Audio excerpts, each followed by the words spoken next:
मुंबई येथील घाटकोपर येथे घडलेल्या होर्डिंग दुर्घटनेनंतर आता नाशिक महानगरपालिकेने देखील खबरदारी घेण्यास सुरुवात केलेली आहे। नाशिक शहरातील अनधिकृत आणि धोकादायक होर्डिंगचं फेर सर्वेक्षण करण्यासाठी नाशिक महानगरपालिकेने सूचना दिल्या होत्या। त्यानुसार नाशिक शहरातील एसटी महामंडळाच्या जागेत असलेले 4 होर्डिंग जे आहेत ते धोकादायक स्थितीत आढळून आलेले आहेत।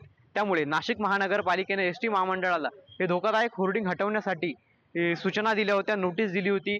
मात्र एसटी महामंडळाने हे होर्डिंग काढण्यासाठी 2 दिवसांचा कालावधी जो आहे तो मागून घेतला होता। जवळपास 8 दिवसांचा कालावधी गेल्यानंतरही एसटी महामंडळाच्या जागेतील होर्डिंग न काढल्याने नाशिक महानगरपालिकेने पोलिसांना या होर्डिंग प्रकरणी पत्र पाठवलं होतं।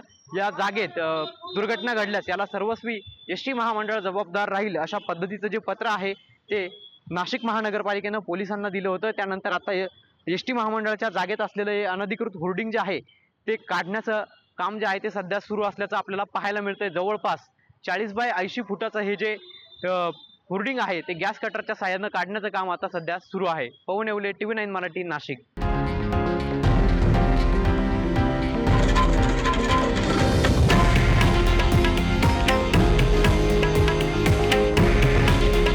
हे आहे देशातील नंबर 1 न्यूज नेटवर्क आणि आपण पाहत आहात TV9 मराठी।